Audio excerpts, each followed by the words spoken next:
औज़ुबिल्लाहिमिनश्शैतानिर्रजीम बिस्मिल्लाहिर्रहमानिर्रहीम। मां मोहम्मद सुलेमान आरिजो। अॼु 25 जुलाई 2025 जो ॾींहुं आहे। अॼु असांजो मौज़ू आहे ॻोठ ख़ैर मोहम्मद आरिजा में ॾांद गाॾी रखंदड़ माण्हू। अमीर बख्श शेख,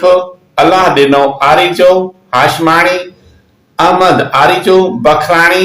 अलाह वरायो आरिजो धोतिर उर्फ वरियो, अलाह बख्श आरिजो वॾेरो, अनवर अली खोखर, अलाहदाद कलोड़ो, मास्तर अहमद आरिजो गढ़ियाई, इमदाद अली आरिजो, मुल्ला बंगुल आरिजो, बाग मेमण, बख्शल आरिजो उर्फ मुंशी, ताज मोहम्मद आरिजो, पीरण आरिजो बखराणी, परियल आरिजो बखराणी, पीरल आरिजो शांगाणी, पीरल कल्होड़ो, जुमा खान आरिजो, शांगो आरिजो, हबीबुल्लाह मोची, हाकिम अली मेमण, हाजी बालो शेख, हाजी आरिजो बखराणी, हाजी आदम आरिजो बकरार, हैदर अली शेख, हाजी आरिजो शांगाणी, खुदा बख्श बिरोही, खुदा बख्श आरिजो हाशमाणी, खैर मोहम्मद आरिजो मेलाई, खैर मोहम्मद अंसारी, खमीसो शेख, खुदा बख्श कलोड़ो उर्फ खुदन कट, खान मोहम्मद आरिजो गढ़ियाई, दुर मोहम्मद शेख, रहीमदाद बिरोही, रसूल बख्श आरिजो धोतिर, रखियल अंसारी, राड़ू पंजाबी,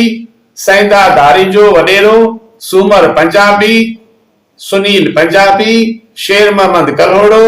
शेर मोहम्मद कोरी, शेर मोहम्मद आरिजो बकरार, अब्दुल करीम कल्होड़ो, अली शेर मोची, अली शेर आरिजो हाशमाणी, अब्दुल लतीफ आरिजो बखराणी, आबिद आरिजो, इनायतुल्लाह आरिजो, अली नवाज आरिजो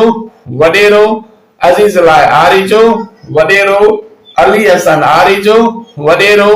अजीजुल्लाह खोखर, अली बख्श आरिजो शांगाणी, अली शेर आरिजो मोले डिने वारो, अली बख्श भट्टी, अब्दुल करीम आरिजो, अजीजुल्लाह आरिजो शांगाणी, अब्दुल वाहिद आरिजो उर्फ उधल, गुलाम रसूल मोची उर्फ वडो, गुलाम कादर आरिजो बचोड़ा, गुलाम हुसैन आरिजो,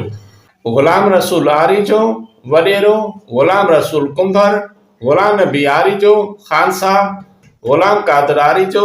खान साहब, गुलाम हुसैन खुहारो, गुलाम रसूल सूमर ड्रखण, कादन कुंभर, कादन कोरी, लधो सूमरो, मोहम्मद उमर कल्होड़ो, मुराद अली कल्होड़ो उर्फ शतो, मोहम्मद दाऊद आरिजो बचोड़ा, मोहम्मद रमजान आरिजो, मोहम्मद सुलेमान आरिजो हाशमाणी, मोहम्मद हाशिम आरिजो हाशमाणी, मोहम्मद आरिजो बखराणी, मोहम्मद बचल आरिजो धोतिर, मोहम्मद इब्राहिम आरिजो धोतिर, मोहम्मद यूसुफ आरिजो धोतिर, मोहम्मद आरिजो, मोहम्मद मिठल आरिजो, मोहम्मद यूसुफ आरिजो मुल्ला, मोहम्मद छुटल आरिजो मुल्ला, म्यांदाद मंगरियो, मोहम्मद हसन आरिजो मेलाई, मोहम्मद अवेस शेख, मोहम्मद सुमर शेख, मोहम्मद मूसा शेख, मोहम्मद सालियो कलोड़ो, मोहम्मद लुकमान सूमरो, मोहम्मद छुटल सूमरो, मोहम्मद इब्राहिम आरिजो राजाणी, मोहम्मद ईसा कल्होड़ो, मोहरम अली आरिजो शांगाणी, मोहम्मद अब्दुल आरिजो शांगाणी, मोहम्मद मिठल आरिजो शांगाणी, मोहम्मद यूसुफ खुहारो, मोहम्मद लुकमान खुहारो, मोहम्मद अजीम खुहारो, मोहम्मद रखियल आरिजो शांगाणी, मोहम्मद सिद्दीक आरिजो, मोहम्मद मिठल कल्होड़ो, मोहम्मद दाऊद आरिजो, मोहम्मद सिद्दीक आरिजो खान साहब, मंजूर अली शांगाणी, मोहम्मद मूसा आरिजो शांगाणी,